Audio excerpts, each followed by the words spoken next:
Female reproductive ট্র্যাকের চলো ছবি আছে। রিপ্রোডাক্টিভ ট্র্যাক তার ক্ষেত্রে ফিমেলদের ক্ষেত্রে ফিমেল হিউম্যান। চলো এটা ছবি আছে, আমার সাথে আঁকো। খুব বড় করে আঁকবো না,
চলো স্টেপ বাই স্টেপ আঁকো।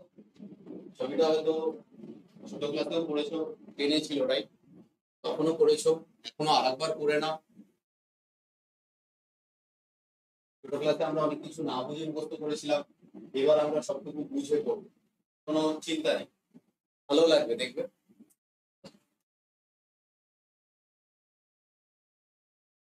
আচ্ছা ছবিটা শেষ করতে থাকো, আমি বরঞ্চ ততক্ষণে নাম্বারিং করতে থাকি মেন মেন সেকশন গুলো।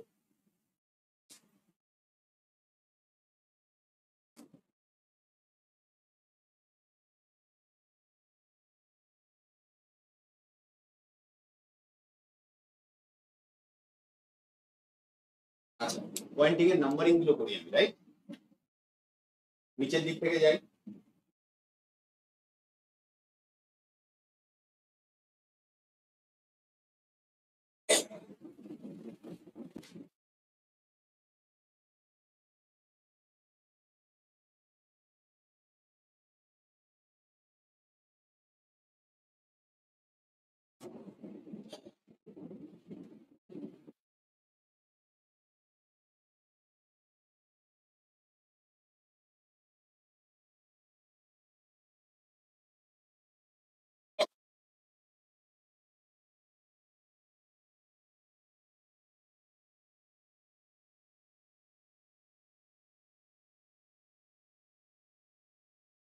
বারোটা পয়েন্টিং এর জিনিস আমি পাচ্ছি।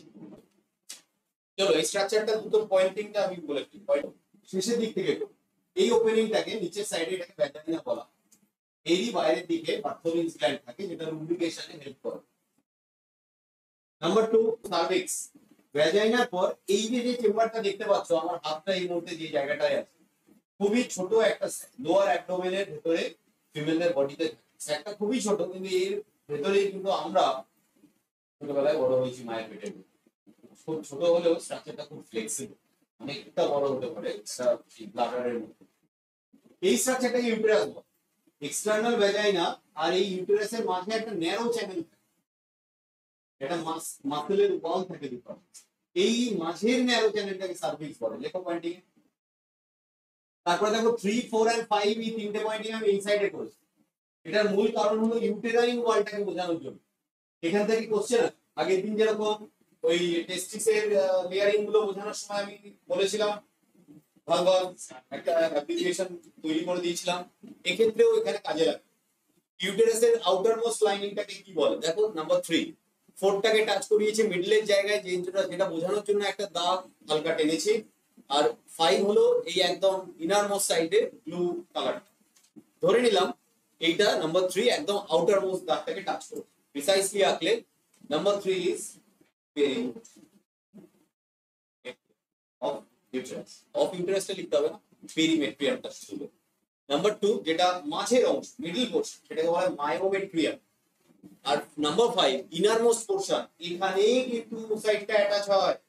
মানে আমরা যখন বেবি হয়ে বড় হয়েছি মায়ের পেটের ভেতর, এই লেয়ারটাই বড় হয়েছি number 5 endometrium, innermost lining of uterus. So peri myo endo, ওখানে এন্ডোমেট্রিয়াম। এন্ডোমেট্রিয়াম সবচেয়ে ভাইটাল লেয়ার, এন্ডোমেট্রিয়াম এই ভেতরেরটা। কেমন? তাহলে এই তিনটে এই সাইডে আমি পয়েন্টিং করে বুঝিয়ে দিলাম ডিফারেন্ট লেয়ার অফ ইউটেরাস। আউটসাইডে পেরি থাকে, পেরি কথাটা মনে রাখবে, পেরিফেরি থেকে এসেছে। পেরিফেরি মানে সাইডের। তারপরে আসছে 5 এর পর 6, এইটা এই লাল পোরশন গুলো কিছুই না, ওভারিয়ান লিগামেন্ট। এগুলো দ্বারা এই ইউটেরাসের আউটার ওয়ালে পেরিমেট্রিয়ামে ওভারিটা অ্যাটাচ থাকে, নাহলে ওভারিটা তো হাওয়ায় ভাসতো। Number 7 ovary itself. এই 7 এর ছবি একটু পরে আমি বড় করে আঁকছি, দেখি। এই যে মুখের যে ফানেলের এই ফিঙ্গার লাইক প্রজেকশনস, এগুলোকে বলা হয় ফিম্ব্রি। দেখো FIMBRAE, ফিম্ব্রি। এই ফানেলটার মধ্যে ফিঙ্গার লাইক প্রজেকশন থাকে। তাকাও, এই ফানেলটা না, এটা যদি ওভারি হয়, imagine my this wrist is an ovary, ফিম্ব্রিটা এরকম আন্ডুলেট করতে। This is the beginning portion of the funnel. এটা এরকম করতে, যে ওসাইড যদি রিলিজ হয় তাকে ক্যাচ করার চেষ্টা করে, এর এই এন্ডটা একটু স্টিকি। তো এটা ফিম্ব্রি বল। তারপরে একটু ফোলা ফানেল লাইক স্ট্রাকচার, সেটাকে বলা হয় ইনফান্ডিবিউলাম। ইনফান্ডিবিউলাম স্পেলিংটা বইতে আছে, দেখে নাও। নাম্বার 9 নাম্বার 10 ইনফান্ডিবিউলামের একটু পরে, মানে একটা ফানেলের স্ট্রাকচারে মোটা জায়গাটার নিচেই নেক রিজিয়নের জাংশনটা যেটাকে বলে, সেইটাকে বলা হয় অ্যাম্পুলা। এক্ষেত্রে নাম্বার 10 অ্যাম্পুলা কোন জায়গাটাতে পয়েন্টিং দেখো, ইনফান্ডিবুলামের মোটা অংশটা শেষ হয়েছে আর এই সরু অংশটা শুরু হচ্ছে এই জায়গায়, এটাকে বলা হয় অ্যাম্পিউলা। নেক্সট নাম্বার 11 দেখো কোথায় আছে, মোটামুটি Fallopian টিউবটার middle পোরশনে। This is ইথমাস, ISTHMUS, ইথমাস, S silent, okay? And the last one, number 12, uterine part of fallopian tube. লেখো, ইউটেরাসের দিকে যেহেতু অ্যাটাচ, এই নাম্বার 12 পার্টটাকে বলা হয় uterine part of fallopian tube. Now all these portions from 12 to 8, rather from 8 to 12, all these portions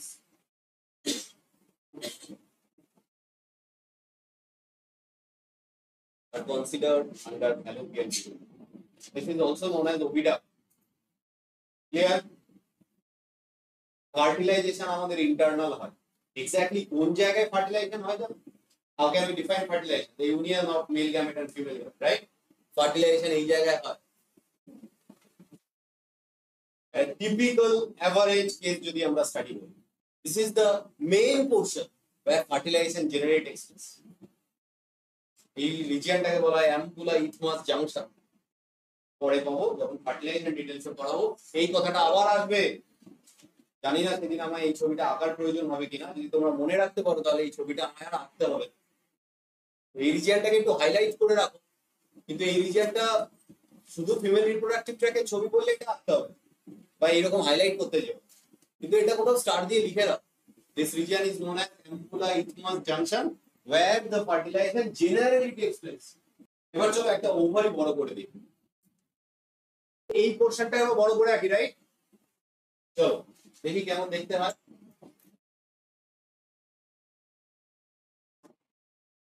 বাকি এরকম হয়, চলো স্টার্ট করো।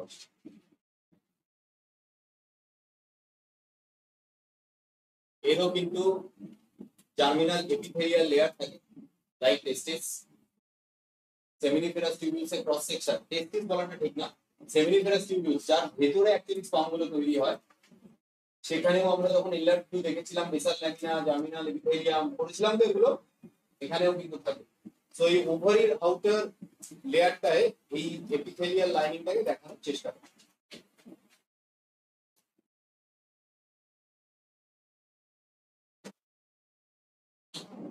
আর ওভারির ভেতরে ব্লাড নার্ভ সবই থাকে, তার একটা দুটো কানেকশন দেখিয়ে দাও, ব্যাস। নোংরা করো না, বড় দেখাতে হবে, রাফলি এটুকু দেখে ছেড়ে।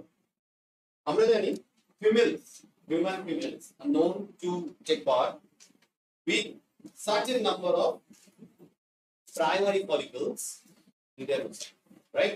জন্ম সময় থেকে মায়ের পেটের ভেতরেই কিন্তু ফিমেলরা মোটামুটি উগোনিয়াম সেল থেকে প্রাইমারি ফলিকল তৈরি করে ফেলেছিল এবং সেগুলো নিয়েই জন্মেছে।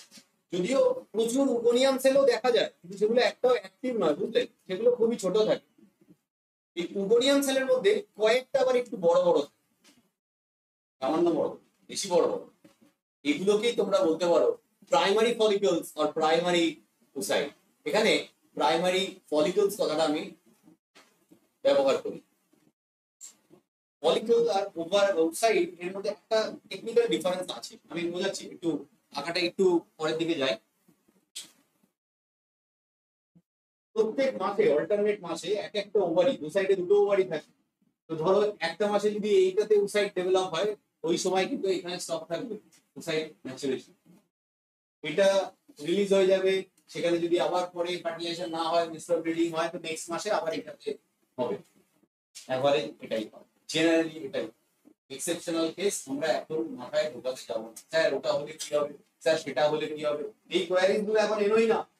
কারণ অ্যাবসার্ড জিনিস ভরা ভরা রয়েছে, প্রচুর হয়, সেগুলো এখন ভেবো না। এখন জেনারেলি কি হয় সেটা ভাবো। এই প্রাইমারি ফলিকুলের মধ্যে ধরো under the influence of estrogen কিছু ওসাইটের ম্যাচুরেশন শুরু হয়। ধরো একটার উপর এটা বড় হওয়া শুরু হয়।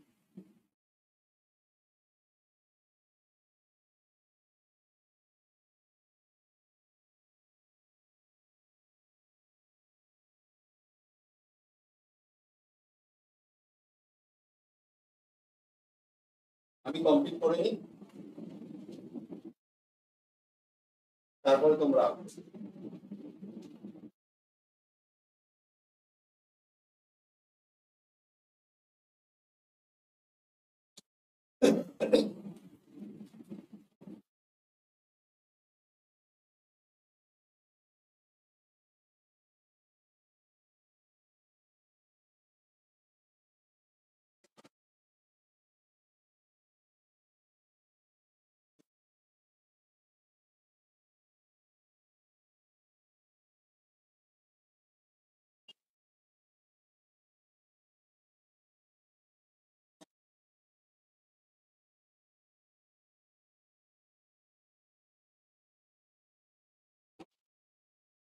দেখো প্রাইমারি ফলিকুলের পর থেকে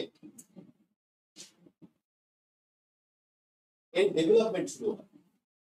এই স্ট্রাকচারটাকে আমি নাম্বার, আচ্ছা এটাকে যদি 1 দিই, এটাকে নাম্বার 2 করি, এটাকে লিখো ডেভেলপিং ফলিকুল।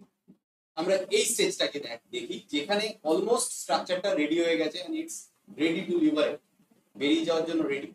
তার মধ্যে কয়েকটা জায়গা আমি পয়েন্টিং করব। এই স্ট্রাকচারটা কেমন, এটা কমপ্লিট অলমোস্ট হয়ে গেছে। তার এই ভেতরে যে স্ট্রাকচারটা নিউক্লিয়াস দেখানো হয়েছে, সেই স্ট্রাকচারটাকে একটা পয়েন্টিং করো। সে ফর এক্সাম্পল 3 দিলাম। এই স্ট্রাকচারটার বাইরের দিকে ব্লু কালারের লাইনিংটাকে নাম্বার 4 করলাম। তার মাঝের অংশটাকে 5 দিলাম। আর ভেতরে যে এই হলো ক্যাভিটির মতো একটা ক্রিয়েট হয়েছে, সেটাকে নাম্বার 6 দিলাম। এবার এই কটার নাম আমি বলে দিই।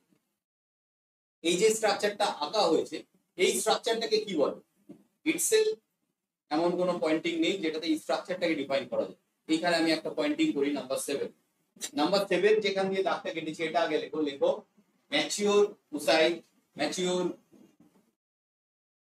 ওসাইট লেখো, और গ্রাফিয়ান ফলিকল। এই নাম্বার 7টা আগে লিখে নাও। এই এন্টায়ার স্ট্রাকচারটাকে কি বলে? দেখো প্রাইমারি ফলিকল সেটা ডেভেলপমেন্ট হওয়া শুরু করে under the influence of estrogen. তার অনেকগুলো ডেভেলপমেন্ট স্টেজ থাকে, ধীরে ধীরে ছোট থেকে বড় হচ্ছে। তার মাঝের সেকশনগুলোতে যদি পয়েন্টিং নাও করি, mature, almost ready to liberate the oocyte, তার স্টেজটার এনাফ পয়েন্টিং দরকার। এই ম্যাচিওর স্ট্রাকচারটাকে কি বলে? এটা কিন্তু ওভাম নয়, এটা এমন একটা ম্যাচিওর স্ট্রাকচার যেটা সেকেন্ডারি ওসাইটকে কন্টেইন করছে।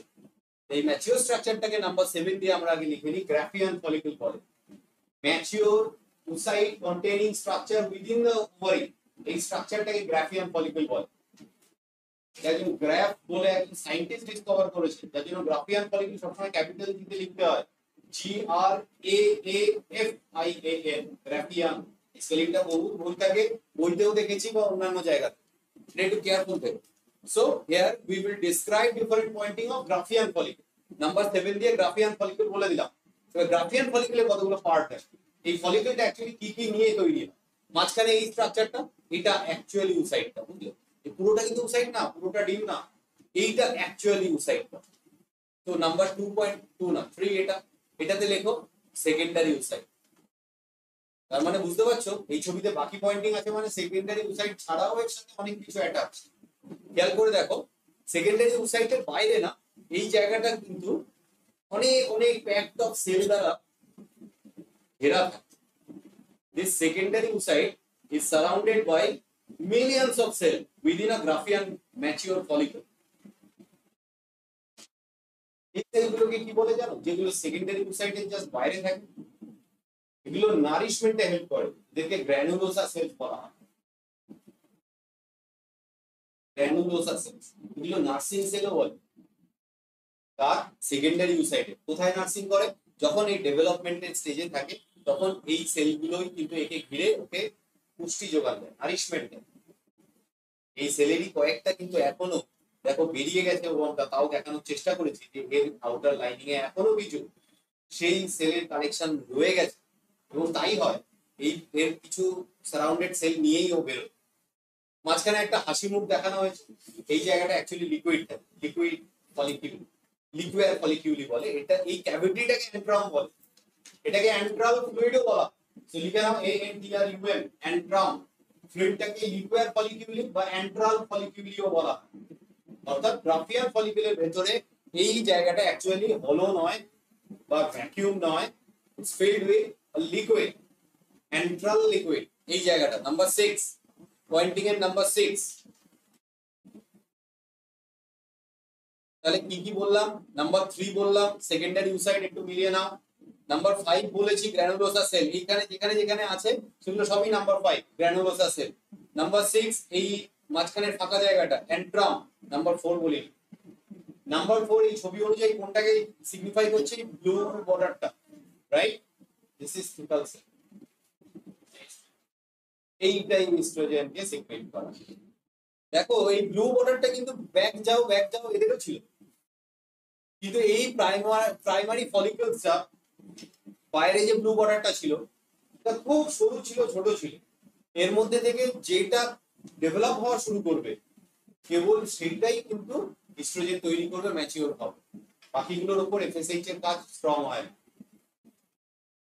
জেনারেলি এক মাসে একটাই এরকম oocyte ম্যাচুরেশন।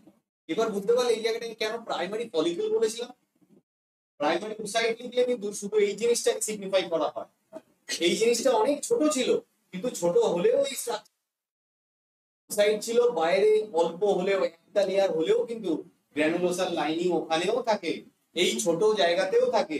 আর এই ব্লু বর্ডারটা যেটা বাইরে আছে, এটা হয়তো ব্ল্যাকে এঁকে ফেলেছি, কিন্তু এই ব্লু বর্ডারটা ওখানেও ছিল, থিকাল সেল ওখানেও থাকে। অর্থাৎ প্রত্যেকটা প্রাইমারি ফলিকল যেটা অ্যাকচুয়ালি ভবিষ্যতে ম্যাচিওর হয়ে সেকেন্ডারি oocyte ফিমেলদের ওভারিতে তৈরি করে, সেগুলো সবই কিন্তু থিকাল সেল দ্বারা সারাউন্ডেড থাকে।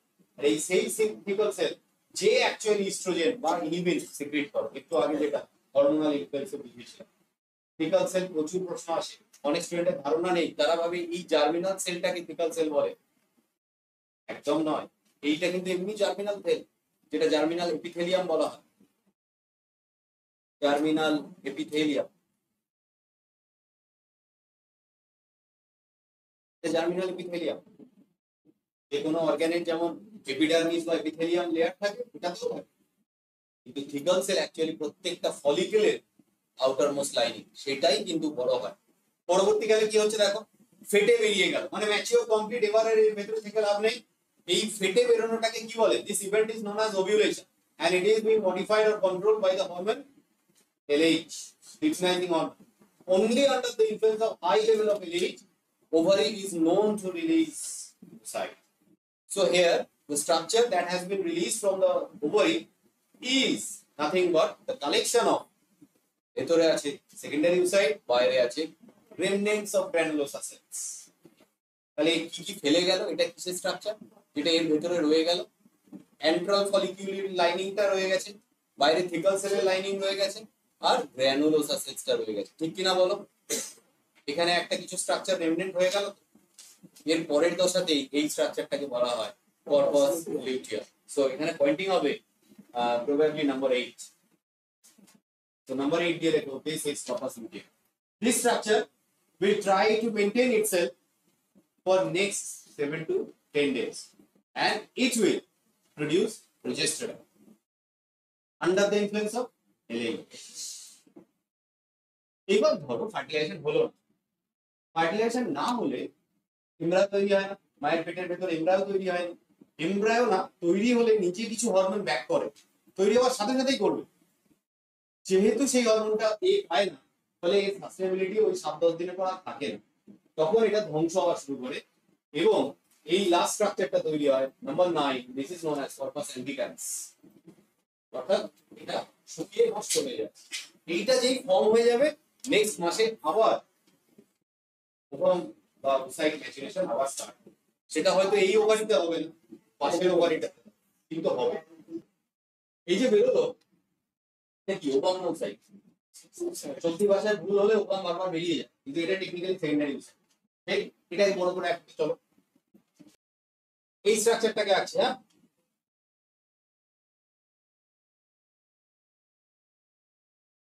ওভাম বললেও এটা আসবে, সেকেন্ডারি ওসাইট বললেও এটা আসবে।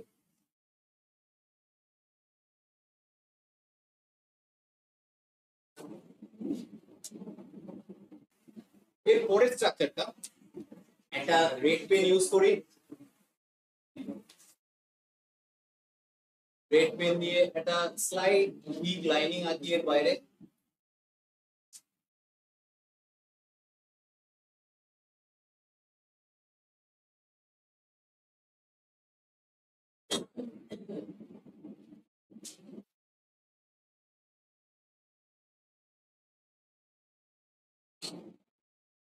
সবার বাইরে ব্লু পেন ইউজ করি,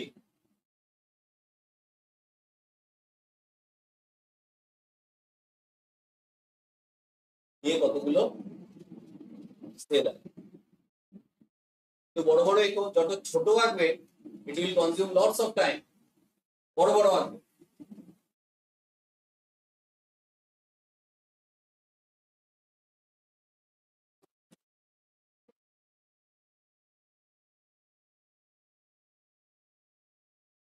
তো লেয়ার কমপ্লিট করার দরকার নেই, একটাই লেয়ার থাকো আর বাকিগুলো ইনকমপ্লিটলি ডিস্ট্রিবিউটেড দেখিয়ে দাও।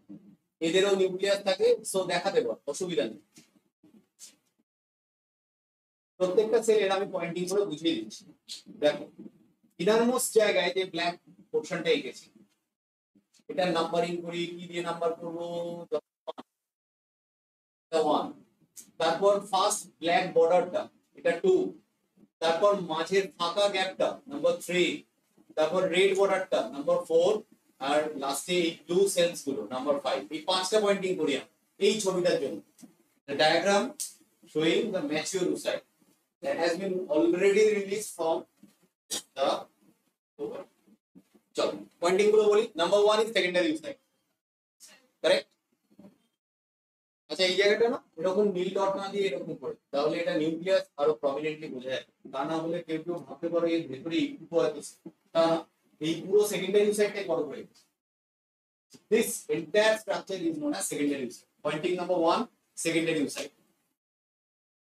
Pointing number 2 মানে এই ফার্স্ট ব্ল্যাক বর্ডারটা দেখো ভাইটালাইন মেমব্রেন, স্পেলিং দেখে নাও নাহলে ভুল হবে।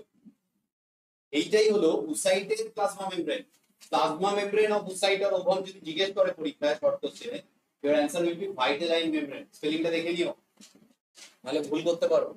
তারপরে একটা জিনিস খেয়াল করো, এই ব্ল্যাক বর্ডারটার পরে আরেকটা ব্ল্যাক বর্ডার আছে, মাঝে একটা গ্যাপ আছে না, এই যে মোটা অংশটা, দুটো ব্ল্যাক বর্ডার তো পাশাপাশি, তাহলে এই যে দুটো লাইনের মাঝে একটা গ্যাপ তো আছে, এই গ্যাপ থেকে পয়েন্টিং করেছি নাম্বার 3, ওইটাকে বলা হয় পেরিভাইটালাইন স্পেস।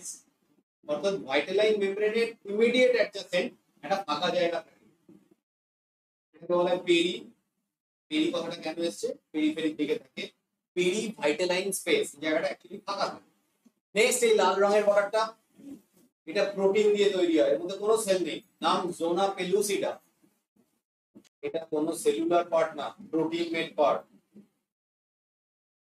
নেক্সট এটা কি বলতো, এই নীল সেলগুলো রেমনেন্টস অফ গ্র্যানুলোসাস।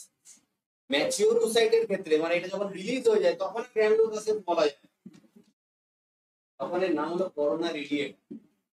তো this last pointing written as number 5, এটার নাম হলো করোনা রেডিয়াটা, স্পেলিং দেখে নাও। এবার আমাকে একটা কথা বল, এটা স্পার্ম অ্যাপ্রোচ করছে কার কাছে, ধরো ওভামটার কাছে একটা স্পার্ম অ্যাপ্রোচ করছে, তো here is a sperm, it is approaching towards the ovum. Now tell me the name of the different layer which it should penetrate sequentially from outside to inside. Number 1 corona radiator, zona pellucida, very vital space বললে হয় না বললে হয়, কিন্তু তুমি বলি vital তিনটে layer কে hit করবে, আউটার মোস্ট করোনা রেডিয়েটা, দেন জোনা পেলুসিডা, দেন ভাইটালাইন মেমব্রেন। এই তিনটে লেয়ার কে টাচ করে ও শুধু নিউক্লিয়াসটাকেই পাঠাতে পারে, কার স্পার্মের যে নিউক্লিয়াসটা এরকম জায়গায় থাকে। তারপরে বাকি বডি অংশটুকু ওকে আমরা যখন ফার্টিলাইজেশন করব ওই অংশটা আলোচনা। সো এইটা একটা ক্লিয়ার আইডিয়া নিয়ে